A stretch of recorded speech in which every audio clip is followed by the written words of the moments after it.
Chapter 9. It was almost 6:30 when I got home. The rumble was set for 7. So I was late for supper as usual. I always come in late. I forget what time it is. Derry had cooked dinner, baked chicken, and potatoes and corn. 2 chickens, because all 3 of us eat like horses, especially Derry. But although I love baked chicken, I could hardly swallow any. I swallowed 5 aspirins, though, when Derry and Soda weren't looking. I do it all the time, because I can't sleep very well at night. Derry thinks I take just 1, but I usually take 4. I figured 5 would keep me going through the rumble and maybe get rid of this headache. Then I hurried to take a shower and change clothes. Me, Soda, and Derry always gotta get spruced up before a rumble. And besides, we wanted to show those socias we weren't trash. We were just as good as they were. "Hey, Soda," I called from the bathroom. "When did you start shaving?" "When I was 15, he yelled back. "Well, when did Derry?" "When he was 13. Why, you figuring on growing a beard for the rumble?" "Oh, you're funny. We ought to send you into the Reader's Digest. I hear they pay a lot for funny things." Soda laughed and went right on playing poker with Steve in the living room. Derry had on a tight black t-shirt that showed every muscle on his chest, and even the flat, hard muscles of his stomach. I'd hate to be the soc who takes a crack at him, I thought, as I pulled on a clean t-shirt and a fresh pair of jeans. I wished my t-shirt was tighter. I have a pretty good build for my size, but I had lost a lot of weight in Windricksville, and it just didn't fit right. It was a chilly night, and the t-shirts aren't the warmest clothes in the world, but nobody ever gets cold in a rumble. And besides, jackets interfere with your swinging ability. Soda and Steve and I had put on more hair oil than was necessary, but we wanted to show that we were greasers. Tonight, we could be proud of that. Greasers may not have much, but they got a rep, and that long hair. What kind of world is it where all I have to be proud of is a reputation for being a hood and greasy hair? I don't want to be a hood, but even if I don't steal things and mug people and get boozed up, I'm marked as lousy. Why should I be proud of that? Why should I even pretend to be proud of that? Derry never went for the long hair. His was short and clean all the time. I sat in the armchair of the living room waiting for the rest of the gang to show up, but, of course, the only one left coming was Two-Bit. Johnny and Dallas wouldn't show. Soda and Steve were playing cards and arguing as usual. Soda was keeping up a steady stream of wisecracks and clowning, and Steve had turned up the radio so loud it almost broke my eardrums. Of course, everybody listens to it loud like that, but it just isn't the best thing when you got a headache. "Hey, you like fights, don't you, Soda?" I asked suddenly. Yeah, sure," he shrugged. "I like fights." "Well, how come?" I don't know." He looked at me puzzled. It's action. It's a contest, like a drag race or dancing or something." "Oh, shoot," said Steve. "I want to beat those socios headed. When I get in a fight, I want to stomp the other guy good. I like it too." "How come you like fights, Derry?" I asked, looking up at him as he stood behind me, leaning against the kitchen doorway. He gave me one of those looks that hide what he's thinking, but Soda piped up. "He likes to show off his muscles." "I'm going to show them off on you, little buddy, if you get any mouthier." I digested what Soda had said. It was the truth. Derry liked anything that took strength, like weightlifting or playing football or roofing houses, even if he was proud of being smart too. Derry never said anything about it, but I knew he liked fights. I felt out of things. I'll fight anytime, but I don't like to. "I don't know if you ought to be in this rumble, Pony," Derry said slowly. Oh no, I thought in mortal fear. I gotta be in it. Right then, it was the most important thing in my life, helping us whip the Socs. Don't let him make me stay home now. I gotta be in it. Hey, well, how come? I always came through before, ain't I? Yeah, Derry said with a proud grin. You fight real good for a kid your size. But you were in shape before. You've lost a lot of weight. And you don't look so good, kid. You're tensed up too much. Aw, shoot, said Soda, trying to get the ace out of his shoe without Steve seeing him. We all get tensed up before a rumble. Let him fight tonight. Skin never hurt anyone. No weapons, no danger. I'll be okay, I pleaded. I'll get a hold of a little one, okay? Well, Johnny won't be there this time. Johnny and I sometimes ganged up on one big guy. But then, Curly Shepherd won't be there either, or Dally. I guess we will need every man we can get. Hey, well, what happened to Shepherd?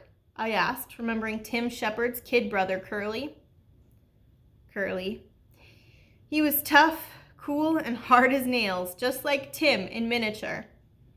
And he and I had once played chicken by holding our cigarette ends against each other's fingers. We had stood there, clenching our teeth, grimacing with sweat pouring down our faces, and the smell of burning flesh making us sick, each refusing to holler, until Tim happened to walk by. And then when he saw that we were burning holes in each other, he cracked our heads together, swearing to kill us both if we ever pulled a stunt like that again. I still have a scar on one of my fingers. Curly was an average downtown hood, tough and not real bright, but I liked him. He could take anything. Oh, he's in the cooler, said Steve, kicking the ace out of Soda's shoe. Again? In the reformatory, I thought, and then I said, let me fight, Derry. If it was blades or chains or something, it'd be different. Nobody ever gets hurt in a skin rumble. Well, Derry gave in, I guess, but you be careful, and if you get in a jam, holler, and I'll get you out. I'll be okay, I said a little wearily. How come you never worry about Soda Pop as much? I don't see you lecturing him. Man, Derry grinned and put his arm across Soda's shoulders. This is one kid, brother, I don't have to worry about. Soda punched him in the ribs affectionately. This kiddo can use his head. Soda Pop looked down at me with mock superiority, but Derry went on. Hey, and you can see he uses it for one thing. He uses it to grow hair on. Then he ducked Soda's swing and took off for the door. Two-Bit stuck his head in the door just as Derry went flying out of it, leaping as he went off the steps. Derry turned a somersault in midair, hit the ground, and bounced up before Soda could catch him. Well, Two-Bit said cheerfully, cocking one eyebrow, I see we are in prime condition for the rumble. Is everybody happy? Yeah, screamed Soda, as he too did a flying somersault off the steps. He flipped up to walk on his hands, and then did a no-hands cartwheel across the yard to beat Derry's performance. The excitement was catching. Screeching like an Indian, Steve went running across the lawn in flying leaps. He stopped suddenly and flipped backward. We could all do some acrobatics because Derry had taken a course at the Y and spent the whole summer teaching us everything he learned on the grounds that it might come in handy in a fight.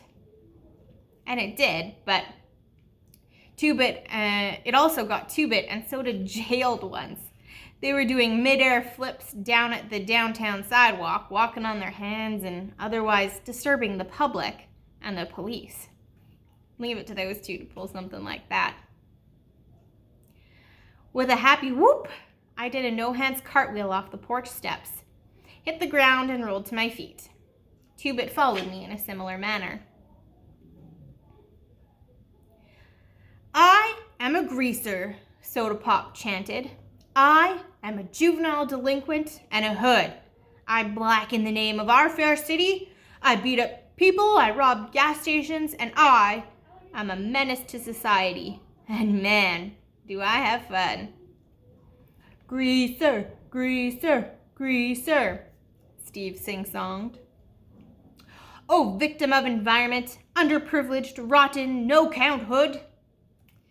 Juvenile delinquent, you're no good, Derry shouted. Oh, get thee hence, white trash, Two-Bit said in a snobbish voice. I am a soch. I am the privileged and well-dressed. I throw beer blasts, drive fancy cars, and break windows at fancy parties. Oh, and well then, what do you do for fun? I inquired in a serious voice. I jump greasers, Two-Bit screamed and then did a cartwheel. We settled down as we walked to the lot. Two-Bit was the only one wearing a jacket. He had a couple of cans of beer stuffed in it. He always gets high before a rumble. Before anything else too, actually, come to think of it. I shook my head. I would hate to see the day when I had to get my nerve from a can. I had tried drinking once before. The stuff tasted awful. I got sick and had a headache. And when Derry found out, he grounded me for 2 weeks. But that was the last time I'd ever drank. I'd seen too much of what drinking did to you at Johnny's house. Hey, Two-Bit, I said, deciding to complete my survey. How come you like to fight? He looked at me as if I was off my rocker. Shoot, kid, everyone fights. If everybody jumped in the Arkansas River, old Two-Bit would be right on their heels. I had it then. Soda fought for fun.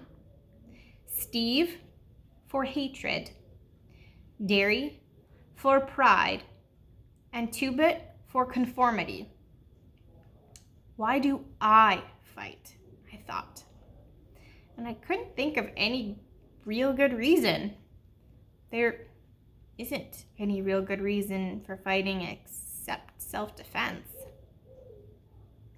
Hey, listen, Soda, you and Ponyboy, Derry said as we strode down the street. If the fuzz show, you two beat it out of there. The rest of us can only get jailed.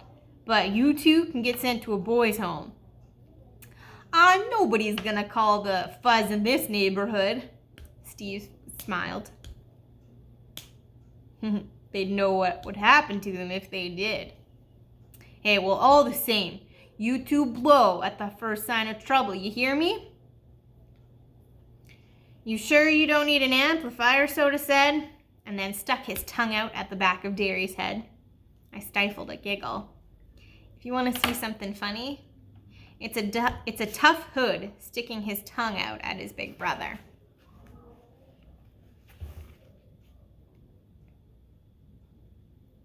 Tim Shepard and his crew were already waiting when we arrived at the vacant lot, along with the gang from Brumley, one of the suburbs. Tim was lean, cat-like, 18-year-old guy who looked like a model juvenile delinquent you see in the movies and magazines. He had the right curly black hair, smoldering dark eyes, and a long scar from temple to chin where a tramp had belted him with a broken pop bottle. He had a tough, hard look to him, and his nose had been broken twice. Like Dally's, his smile was grim and bitter. He was one of those who enjoyed being a hood. The rest of his bunch were the same way. The boys from Brumley, too. Young hoods who would grow up to be old hoods. I never really thought about it before. They'd just get worse as they got older, not better. I looked at Derry. He wasn't going to be any hood when he got old. He was going to get somewhere. Living the way we do would only make him more determined to get somewhere. That's why he's better than the rest of us, I thought. He is going somewhere. And I was going to be like him. I was not going to live in this lousy neighborhood my whole life. Tim had a tense, hungry look of an alley cat. That's what he always reminded me of, an alley cat. He was constantly restless. His boys ranged from 15 to 19, hard-looking characters who were used to the strict discipline that Tim gave out. That was the difference between his gang and ours. They had a leader and were organized. We were just buddies who stuck together. Each man was his own leader. Maybe that was why we could whip them. Tim and the leader of the Brumley outfit moved forward to shake hands with each of us, proving that our gangs were on the same side in this fight. Although most of those guys in those two outfits weren't exactly what I'd like to call my friends. When Tim got to me, he studied me, maybe remembering how his kid brother and I had played chicken together. "Hey, you and that quiet, black-headed kid, you're the ones who killed that Soch?" "Yeah," I said, pretending to be proud of it, and then thought of Cherry and Randy and got a sick feeling in my stomach. "Good going, kid. Curly always said you was good. Curly's in reformatory for the next 6 months." Tim grinned ruefully, probably thinking of his roughneck, hard-headed brother. He got caught trying to break into a liquor store, that little. He went on to call Curly every unprintable name under the sun. In Tim's way of thinking, terms of affection. I surveyed the scene with pride. I was the youngest one there. Even Curly, if he had been there, had already turned 15, so he was older than me. I could tell that Derry realized this too, and although he was proud, I also knew he was worried. Oh shoot, I thought, I'll fight so good this time, he won't ever worry about me again. I'll show him that someone besides Soda Pop can use his head. One of the Brumley guys waved us over. We mostly stuck with our own outfits, so I was a little leery of going over to him, but I shrugged. He asked if he could borrow a weed. "Hey, that big guy with y'all, you know him pretty well?" "I ought to. He's my brother," I said. I couldn't honestly say yes. I knew Derry as well as he knew me, and that isn't saying a lot. "Hey, no kidding. I got a feeling he's going to be asked to start the fireworks round here. He a pretty good bopper?" He meant rumbler. Those Brumley boys have weird vocabularies. I doubt if half of them can read a newspaper or spell much more than their names. And it comes out in their speech, too. I mean, you take a guy that calls a rumble bop action, and you can tell he isn't real educated. Yeah, I said, but why him?" The guy shrugged. Why anybody else?" I looked over our groups.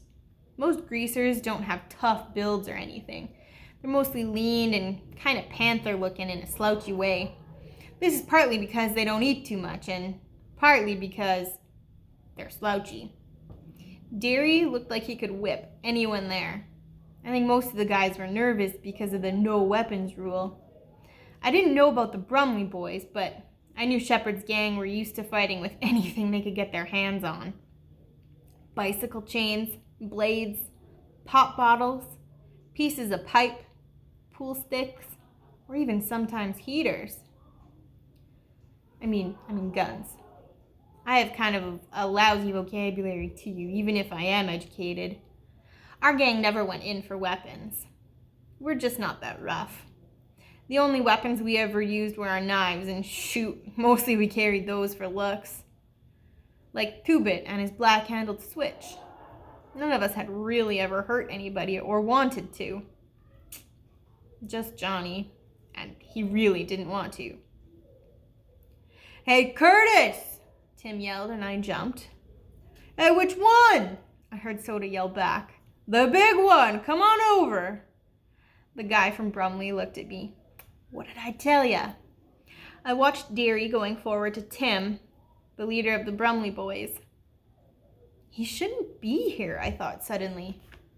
I shouldn't be here. And Steve shouldn't be here, and Soda shouldn't be here, and Two-Bit shouldn't be here. We're greasers, but we're not hoods. We don't belong in this bunch of future convicts. We could end up like them, I thought. We could. And that did not help my headache. I went back to stand with Soda, Steve, and Two-Bit then, because the Socias were arriving. Right on time. They came in 4 carloads, and they filed out silently. I counted 22 of them, and there were 20 of us. So, I figured the odds were as even as we could get them. Derry always liked to take on 2 at a time anyway. They looked like they were all cut from the same piece of cloth. Clean shaven with semi-Beatles looking haircuts, wearing striped or checkered shirts, with light red or tan colored jackets or a Madras ski jacket. They could have just as easily been on their way to a movies as to a rumble. That's why people don't ever think to blame the Socias. They're always ready to jump on us. We look hoodie and they look decent. It could just be the other way around. Half of the hoods I know are pretty decent guys underneath all that grease. From what I've heard, a lot of the Socias are just cold-blooded mean, but people usually go by looks. They lined up facing us, and we lined up facing them. I looked for Randy, but I couldn't see him. I hoped he wasn't there. A guy with a Madras shirt stepped up. Let's get the rules straight. Nothing but fists. And the first one to run loses, right? Tim flipped away his beer can.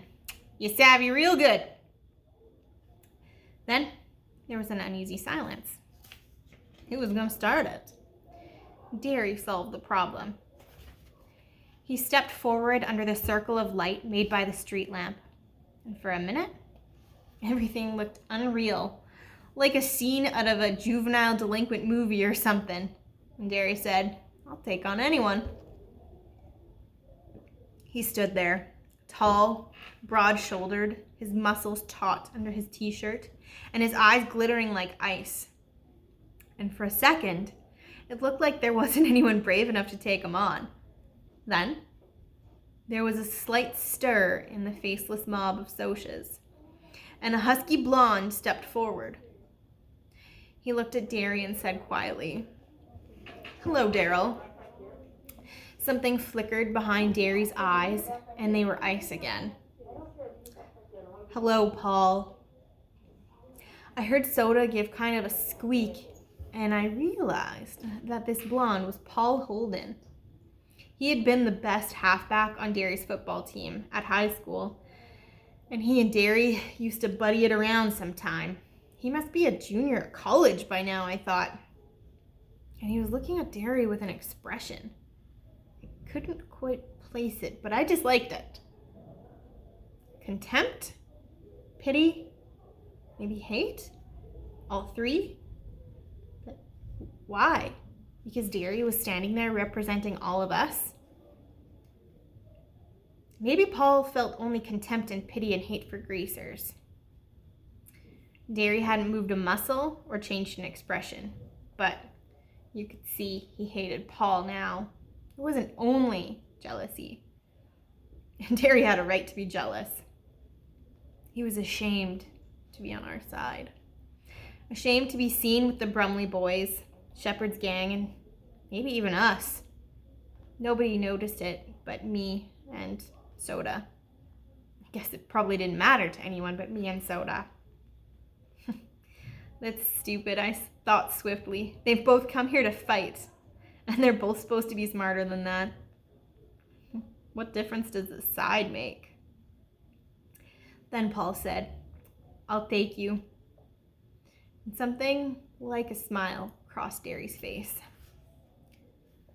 I knew Derry thought he could take Paul any time, but that was 2 or 3 years ago. What if Paul was better now? I swallowed. Neither one of my brothers had ever been beaten in a fight, but I wasn't really itching for someone to break that record. They moved in a circle under the light, counterclockwise, eyeing each other, sizing each other up, maybe remembering old faults and wondering if they were still there. The rest of us waited, tension mounting. I was reminded of Jack London's books, where the pack of wolves wait in silence for one or two members to go down in a fight. But it was different here. The moment either one of them swung a punch, the rumble would be on. The silence grew heavier, and I could still hear the harsh, heavy breathing of the boys around me. Derry and the other Soch walked slowly in a circle. Even I could feel their hatred. Man, they used to be best buddies, I thought. They used to be friends, and now they hate each other just because one has to work for a living and the other one comes from the West Side. They shouldn't hate each other. I don't hate the Soches anymore. They shouldn't hate. "Hold up!" a familiar voice yelled. "Hold it!" Derry turned to see who it was, and Paul swung a hard right to the jaw that would have dropped anyone but Derry. The rumble was on, and Dallas Winston ran to join us. I couldn't find a Soch my size, so I took the next best size and jumped on him. Dallas was right beside me, already on top of someone. "I thought you were in the hospital," I yelled as a Soch knocked me to the ground, and I rolled to avoid getting kicked. Right? I was. Dally was having a hard time because his left arm was still in bad shape. "And I ain't now." "Well, how?" I managed to ask as the Soch I was fighting leapt on me and we rolled near Dally. "Talk the nurse into it with 2-bit switch. Don't you know a rumble ain't a rumble unless I'm in it?" I couldn't answer because the Soch, who was heavier than I took him for, had pinned me and was slugging the sense out of me. I thought dizzily that he was going to knock some of my teeth loose or break my nose or something, and I knew I didn't have a chance, but Derry was keeping an eye out for me. He caught that guy by the shoulder and half lifted him up before knocking him 3 feet with a sledgehammer blow. I decided it would be fair for me to help Dally since he could only use one arm. They were slugging it out, but Dallas was getting the worst of it. So I jumped on his Soch's back, pulling his hair and pounding him. He reached back and caught me by the neck and threw me over his shoulder to the ground. Tim Shepard, who was fighting two at once, accidentally stepped on me, knocking my breath out. I was up again as soon as I got my wind and jumped right on the back of that Soch, trying my best to strangle him. While he was prying my fingers loose, Dally knocked him backward so that all 3 of us rolled on the ground, gasping, cussing, and punching. Somebody kicked me hard in the ribs, and I yelped in spite of myself. Some Soch had knocked out one of our bunch, and it was kicking me as hard as he could, but I had both arms wrapped around another Soch's neck and refused to let go. Dally was slugging him, and I hung on desperately, although that other Soch was kicking me hard. You'd better believe it hurt. Finally, he kicked me in the head so hard that it stunned me, and I lay limp, trying to clear my mind and to keep from blacking out. I could hear the racket, but only dimly through the buzzing in my ears. Numerous bruises along my back and face that I already had were throbbing, but I felt a little detached from the pain, as if it wasn't really me feeling it. "They're running!" I heard a voice yell joyfully. "Look at the dirty something. Run!" It seemed to me that the voice belonged to 2-Bit, but I couldn't be sure. I tried to sit up and saw the Soches were getting into their cars and leaving. Tim Shepard was swearing blue and green because his nose was broken again.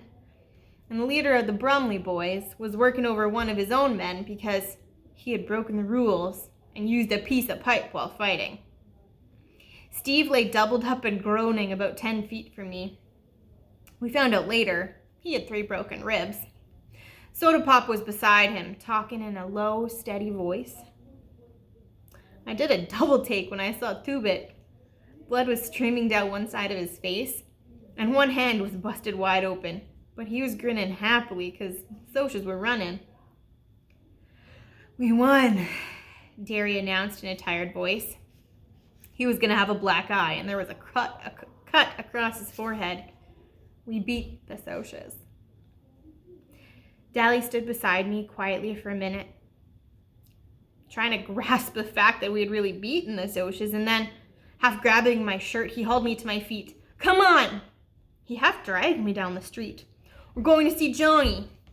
I tried to run, but I stumbled, and Dally impatiently shoved me along. "Hurry! He's getting worse when I left, and he wants to see you." I don't know how Dallas could travel so fast and hard after being knocked around and having his sore arm hurt some more, but I tried to keep up with him. Track wasn't ever like the run-in I did that night. I was still dizzy and had only a dim realization where I was going and why. Dally had Buck Merrill's T-Bird parked in front of our house, and we hopped in it. I sat tight as Dally roared the car down the street. We were on 10th when a siren came on behind us, and I saw the reflection of red flashing lights in the windshield.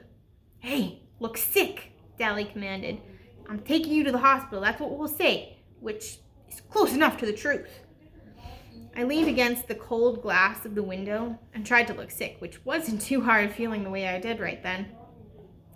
The policeman looked disgusted. "All right, buddy, where's the fire?" "The kid!"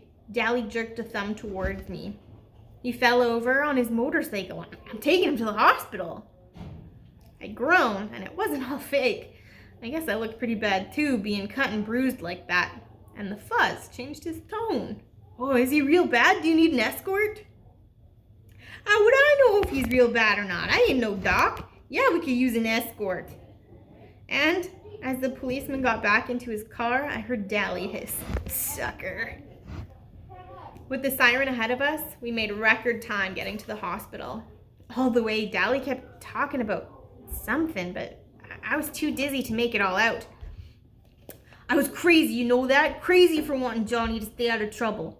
For not wanting him to get hard. If he'd been like me, he'd never gotten into this mess.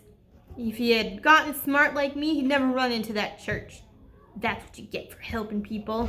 Editorials in the paper, and a lot of trouble. You better wise up, Pony. You get tough like me, and you don't get hurt.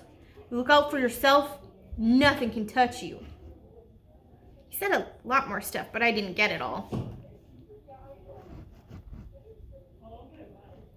Dally, I had this feeling that Dally was out of his mind the way he kept talking and raving on, because Dally never talked like that, but I think now that I would have understood it if I hadn't have been sick at the time. The cop left us at the hospital as Dally pretended to help me out of the car. And the minute the cop was gone, Dally let go of me so quick I almost fell. "Hurry!" We ran through the lobby, and we ran past them into the elevator, and several people yelled at us, I think because we were pretty wrapped up looking, but Dally had nothing on his mind except Johnny, and I was too mixed up to know anything but that I had to follow Dally. When we finally got to Dally's room, the doctor stopped us. "I'm sorry, boys, but he's dying." "We gotta see him," Dally said, and flicked out Two-Bit's switchblade. His voice was shaking now. We're gonna see him, and if you give me any static, you're gonna be on your own operating table." The doctor didn't bat an eye. "You can see him, but it's because you're his friends, not because of that knife." Dally looked at him for a second and then put the knife back in his pocket. We both went into Johnny's room, standing there for a second, getting our breath back in heavy gulps. It was awful quiet. It was scary quiet. I looked at Johnny. He was very still, and for a moment, I thought in agony, "He's already dead. We're too late." Then, Dally swallowed, wiping the sweat off of his upper lip. "Johnny Cake." "Johnny?" Johnny stirred weakly and opened his eyes. "Hey," he managed softly. We won," Dally panted. We beat the Socs. We stomped them, cleared them out of our territory." Johnny didn't even try to grin at him. "Useless. Fighting's no good." He was awful white. Dally licked his lips nervously. They're still writing editorials about you in the paper for being a hero and all. He was talking too fast. And yeah, they're calling you a hero for they're heroizing the greasers. We're all proud of you, buddy. Johnny's eyes glowed. Dally was proud of him. That was all Johnny had ever wanted. Hey, Pony Boy. I barely heard him. I came closer and leaned over to hear what he was going to say. Stay gold, Pony Boy. Stay gold. The pillow seemed to sink a little, and Johnny died. You read about people looking peacefully asleep when they're dead, but they don't. Johnny just looked dead, like a candle with the flame gone. I tried to say something, but I couldn't make a sound. Dally swallowed and reached over to push Johnny's hair back. Never could keep that hair back. That's what you get for trying to help people, you little punk. That's what you get. Whirling suddenly, he slammed back against the wall and his face was contracted in agony and sweat streaming down. Oh, damn it, Johnny, he begged, slamming a fist against the wall and hammering to make it obey his will. Oh, damn it, Johnny, don't die. Please, don't die. He suddenly bolted through the door and down the hall.